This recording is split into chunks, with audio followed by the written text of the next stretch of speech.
Materi video. Listrik arus bolak-balik. Halo semuanya. Hari ini aku akan menjelaskan tentang listrik arus bolak-balik. Besaran-besarannya dan juga rangkaian-rangkaiannya. Lengkap dengan contoh soal. Yuk kita mulai. Pertama, listrik arus bolak-balik SK. Listrik arus bolak-balik atau disebut as alternating current adalah arus listrik yang arah dan besarannya berubah-ubah terhadap waktu secara periodik. Artinya, arus ini bisa mengalir maju dan mundur secara bergantian setiap waktu.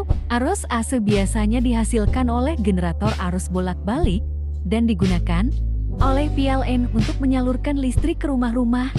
Alasannya, karena arus bolak-balik lebih efisien dan mudah diubah tegangannya menggunakan transformator, sehingga cocok untuk sistem distribusi listrik jarak jauh. Jika digambarkan pada grafik, bentuk gelombangnya berupa gelombang sinus naik dan turun secara teratur. Dalam 1 detik, arus bisa mengalami beberapa kali perubahan arah. Di Indonesia, frekuensinya adalah 50 Hz, artinya arus berubah arah 50 kali setiap detik. Kedua, besaran-besaran dalam listrik arus bolak-balik. Dalam arus AC, ada beberapa besaran penting yang perlu kita tahu. Pertama, tegangan dan arus sesaat. Nilainya berubah sesuai waktu dan dirumuskan. Kedua, nilai efektif atau RMS root mean square. Nilai ini menunjukkan besar arus atau tegangan yang setara dengan arus searah dalam menghasilkan rumusnya. Contohnya, listrik di rumah kita 220 volt AC itu adalah tegangan efektifnya, bukan maksimum. Nilai maksimumnya sekitar 311 volt. Ketiga, rata-rata. Di sini adalah beda fase antara arus dan tegangan, dan cos disebut faktor Da. 3. Rangkaian pada listrik arus bolak-balik. Dalam rangkaian AC, ada 3 jenis utama.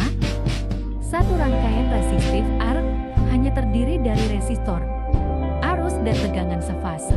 Artinya tidak ada beda fase.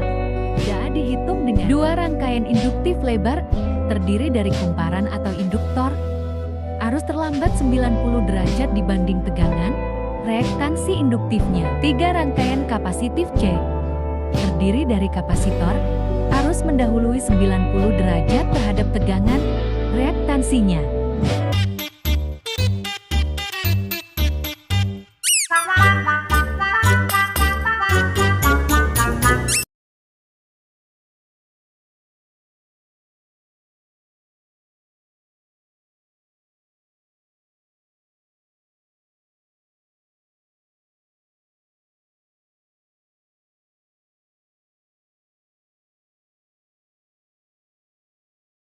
Seperti pada kipas angin, blender, dan mesin cuci.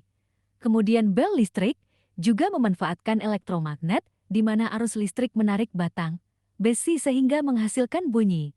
Selain itu, kompas memanfaatkan medan magnet bumi untuk menunjukkan arah utara dan selatan.